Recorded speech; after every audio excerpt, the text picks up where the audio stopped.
Welcome back to the Manor. Julian McBain here, and this is my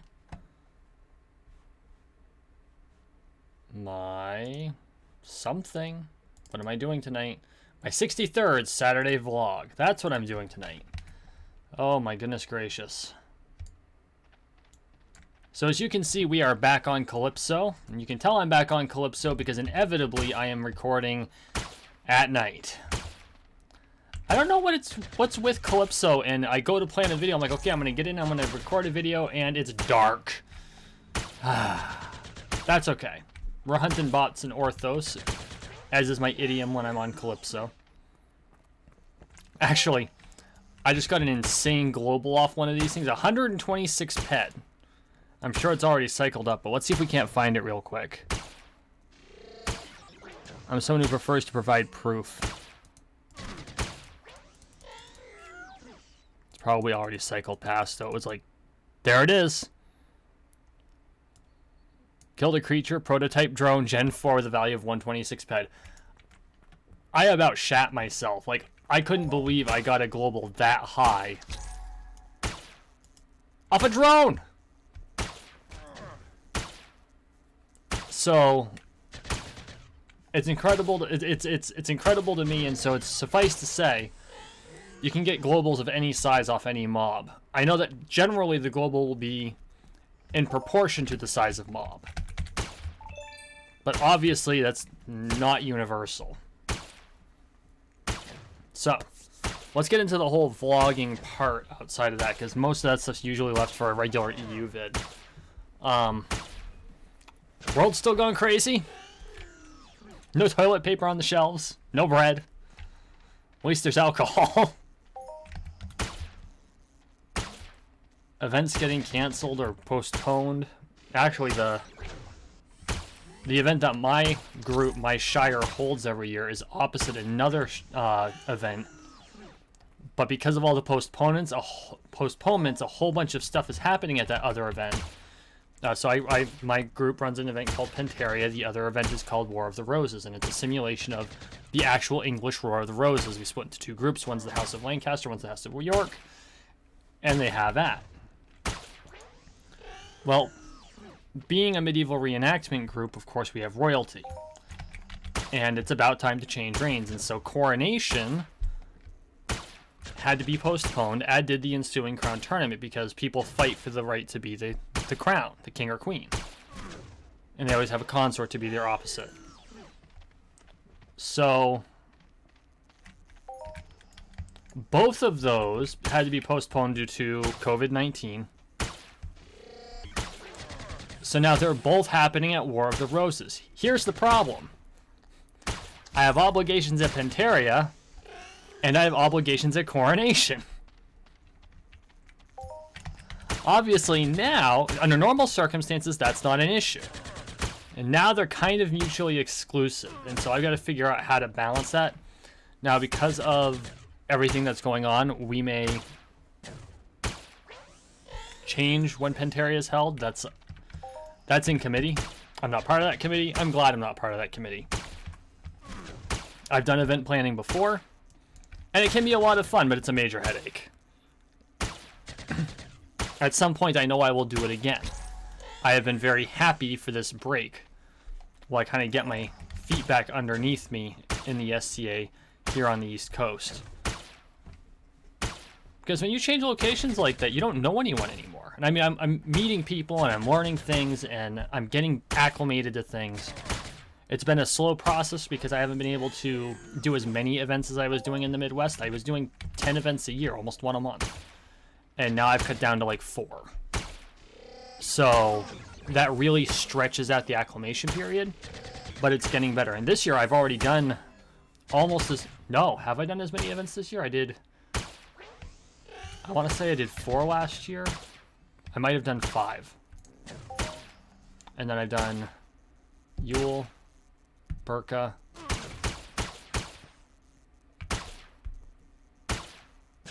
ANS,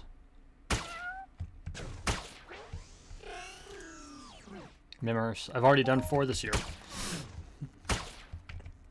So I've basically already done in this year as many events as I did all of last year.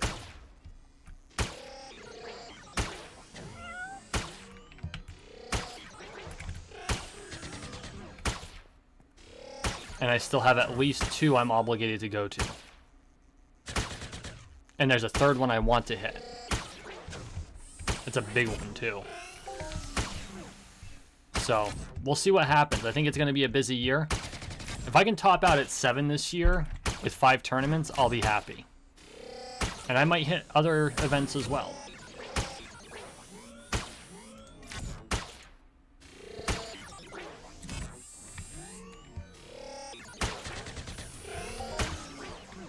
But we'll see what happens.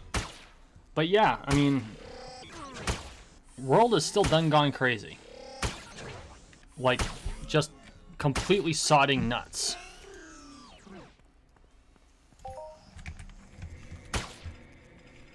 And I don't know what to make of it. I mean, we'll make it through, right? But it's a very unique situation. And in my last vlog, I know I mentioned that when I was trained for a pandemic, I was trained to expect a much worse pandemic than the one we're facing. But still, I'm looking around and just the sudden changes that the whole world has made in a very short period of time. First off, the fact that the whole world is pretty much cooperating with each other. I mean, of course, there's exceptions and there's politics and all this other garbage out there, but largely speaking, this is pretty much the first time the whole world has said, yep, we all got to work together on this shit. I think the last time we were this close to working together as a unified whole was fighting polio.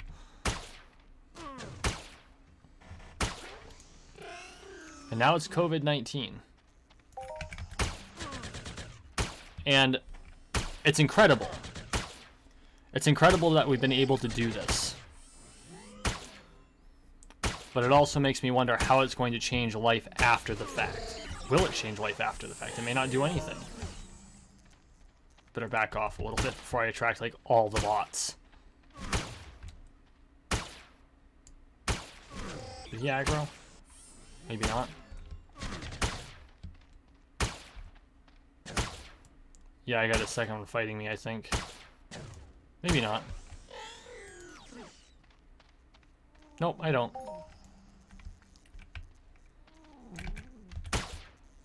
So, I do think it's going to be I'm very curious to see how this might alter how we interact with each other on a long-term basis. I will tell you this, though. 3 weeks without fighting, I'm going fucking stir-crazy. Like, seriously, the last time I went this long without fighting, I was working on the weekends. Which is the only reason I was able to handle it.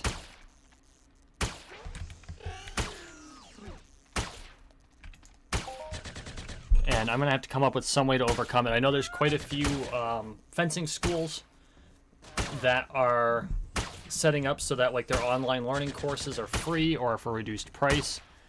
For those of you who actually do sword fighting or are interested, Guy Windsor, who is one of the best known historical fencers, is offering his big lesson, one of his biggest online lessons. It's usually like $500 for this course, $20. I think he's calling it his coronavirus special. So it's a really good opportunity for those of you who are curious as to what us historical fencers do to actually check it out and give it a shot. And you don't even need a real sword to do a lot of the practice. You just need to have, like, a dowel. Something you can hold in your hand. It is of sufficient length and weight. Not even the weight of length. And you can poke out a wall. And you can do the forms. And if you enjoy it, get a real sword. And an expensive one only runs you about $200. And then there are plenty of groups that do it. You've got ARMA, you've got HEMA, you've got the SCA. We all do things a little different. But we all have fun.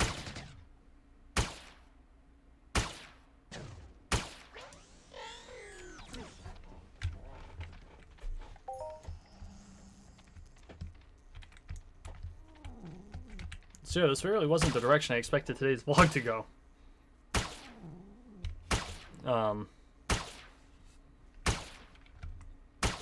Just a lot of things happening.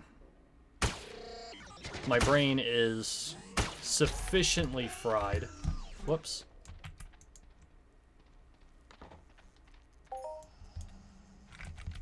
But that's the way it goes. Like, and because of the, it's actually because of the whole COVID. No, we are not fighting 19 crows. COVID-19 crisis that things are so weird. And it's throwing my schedule completely upside down. So for instance, earlier tonight, so it's Thursday, earlier tonight I recorded tomorrow's McBain moments. And I'm also recording the Saturday vlog tonight. Normally I do my McBain moments in the morning. For the last week and a half, I've had to do it the night before. No, I think one of them I was able to do at the right time. Because something has always come up. And wouldn't you always know it comes up on a Tuesday or a Friday? It's like the 2 days I can't have things happen, those are the days they're going to happen. Thankfully, I've had enough forewarning that I've been able to plan around it and take care of the McBain moment recording. But it's just, why is it always Tuesday and Friday? There's 5 other days in the week. Leave my Tuesdays and Friday mornings alone. Or make me do it in the evening. Damn it. And I know, first world problems. I'm whining over something small. I understand that. I'm only being semi-serious. But I do try to keep a schedule.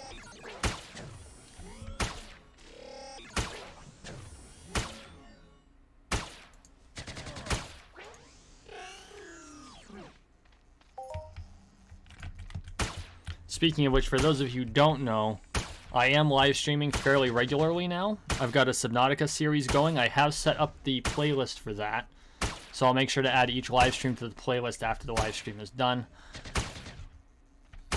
I do that on Tuesdays and Fridays at night between 9 and 11. I don't always go to 11 o'clock. The end of the live stream is kind of flexible, but I will always begin on or as close to 9 p.m. as I can. And you know, I am a dad. I may not be able to start exactly at night. It might be 9:05. It's one of the reasons I resisted live streaming for so long, but now I'm having a goddamn blast doing it. I did it once. Had to do it the one time for New Year's.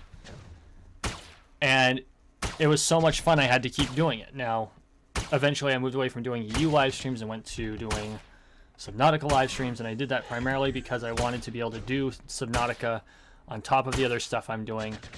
And it was going to be a while before my Borderlands series are over, because Borderlands 2 is almost done. Borderlands 3 dropped on Steam. I wasn't going to do it right away, but I'm going to have a hard time resisting, especially since I have the opportunity to do Subnautica doing the live stream, so that's where that's at. We'll find out.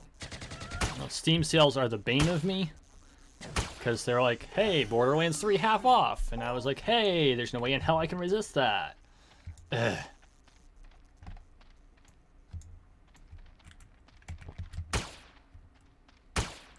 The sad part is there are so many games I would love to play. And I will eventually get to all of them for recordings, right? Because I've got the games I play on the regular, and I've got the games I kind of go into and just play a little bit and don't play after that.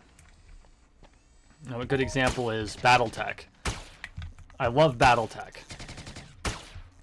I especially love the board game of BattleTech, like the old-fashioned paper mats, count out your hexes with your MP. BattleTech. There's some, I can hear the graybeards in the back nodding their heads solemnly back there.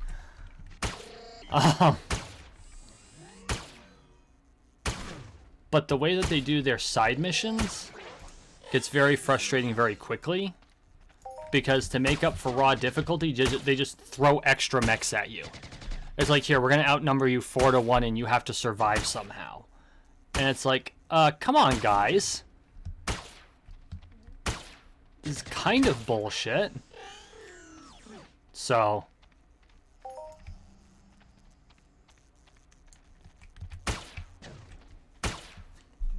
So yeah, that makes it a bit tough. But it's a fun game, don't get me wrong. And I love the premise behind it, and I love all the mechanics of it. It's just that one particular piece of it is incredibly frustrating. And so I have to figure out how to overcome that frustration so that if I decide to do a video series on it, I don't just go F that. Because that's happened before. It's not something I like to do. There's a couple of series that I said F that, not because of how difficult it was, but because I couldn't juggle too many things. Like, eventually I need to go back and actually do the full series of Prey. And I'm probably going to have to start from scratch again because I have no freaking clue where I left off and I won't know what to be doing next. Eventually, I'm going to have to go back and complete Crash Bandicoot 2 and 3.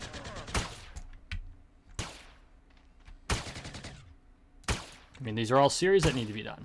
And I should be doing them.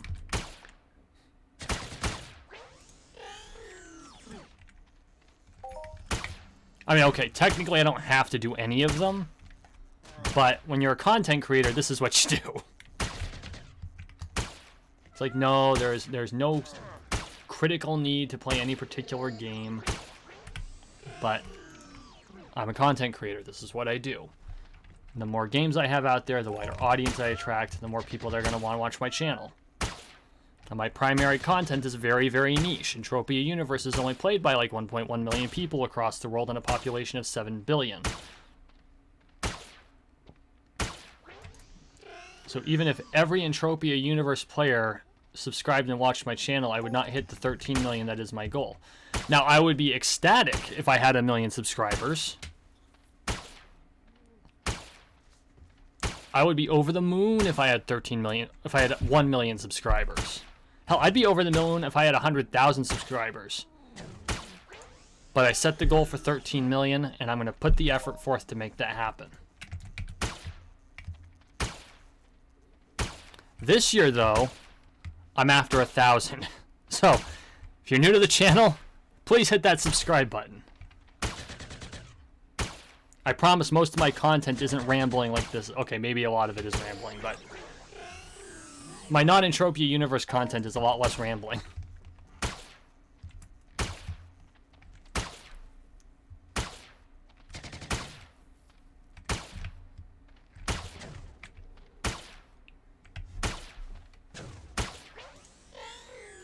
The funny thing is, I was looking back, I'm pretty sure I have spent over a year playing Borderlands now. Like, seriously. Because my previous Borderlands one was 40 vids. It's 20 weeks. Currently, Borderlands 2 is 46 vids. 46 or 47. No, I posted 47 today. 48's already made, so split that in two. That's 24. That's 44 weeks of Borderlands. And I'm pretty sure by the time it's done, it's going to be all 52. And that's before Borderlands 3. And I haven't even touched the pre-sequel yet. Ah!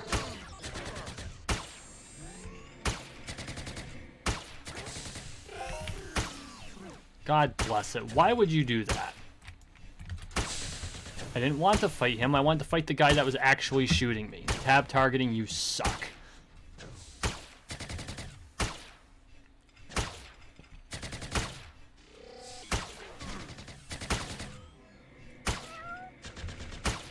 On the other hand, because we're doing the live streams now I can do 2 concurrent series. So I've got the live stream of Subnautica. I have the Borderlands series that I'm doing. I've got a couple of other smaller games that I've been working on. I was working on this one called Iris Fall that I got quite a ways into, and then I hit this one puzzle that I could not solve. And so I do have to go back to it. I need to solve that puzzle and move on. The game so far is awesome. And it's one of those where I want to complete the series and then post it, where I do it over time like I did with Portal and Portal 2 and Journey.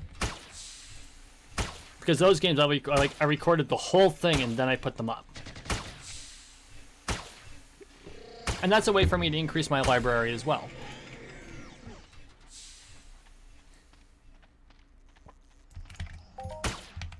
Because, I mean, they're both those shorter games. And I did the same thing with Crash to a certain extent. The first Crash, well, of course it was the first Crash. I haven't posted 2 and 3 yet.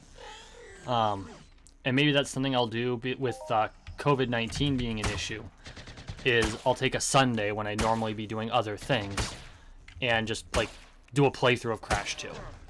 Because you can barrel through Crash 2 in like 2 days, 3 days. I think it's only like 13 hours. No, I don't even think it's 13 hours. It's 10 hours maybe.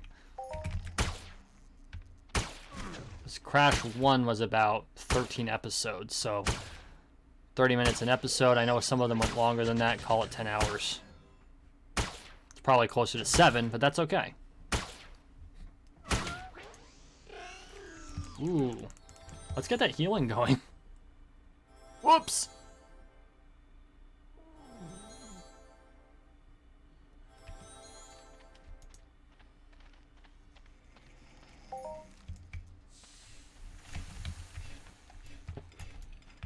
So yeah. That's where I want to go with the channel. I want to try to... The sad part is, I can utilize this time where we're in the social distancing to my advantage. You know, I'll take advantage of the extra time that's been generated by this because I can't do the things I really want to do to help build my channel into the channel I want, so that when it's over, I can go back to doing the things I want to do and I have the channel I want. So there's that. So it's going to be a question of utilizing my time wisely. And who knows what's going to happen next. I don't know what's going to happen tomorrow. All of this could change. But my goal is still to have 1,000 subs by the end of the year. My sub count isn't growing as geometrically as I'd hoped it would, but I'm still doing well.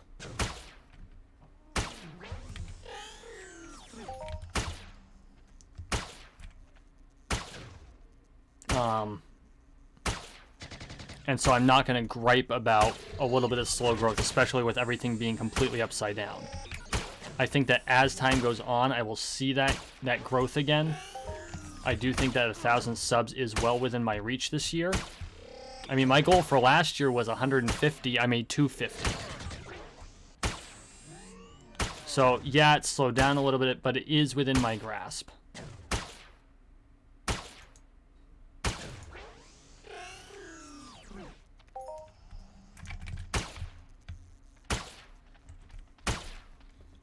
At some point, what I might end up doing is I might retire this vlog and use the Saturday for a different game. This is my least watched segment, and I get it. This is kind of my throwaway segment, where I can just blather on about whatever I want. But at the same time, it's not as interesting as the other stuff I do, and I get that. Maybe someday I'll do like a Julian McBain show. I can do the podcast format type thing, but these are all considerations I'll make over the course of the next like month or so. Make that decision. And I'll announce it. I won't just like drop the segment and open a new one. I'll let everyone know what I'm doing. Retro game night or some shit like that.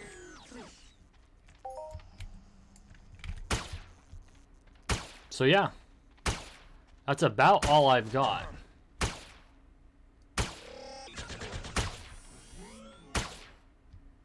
We're gonna fight our way over to the plateau over there where it's safe.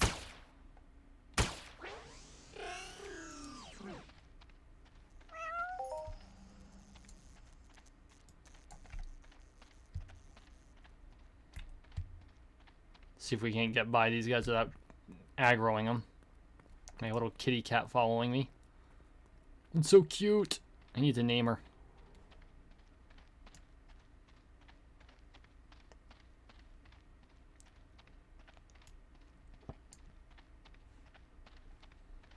Okay, guys. Thank you for watching. Thank you for listening. Please like, share, and subscribe down below. We are on the road to 13 million subscribers, one subscription at a time, so make sure you subscribe.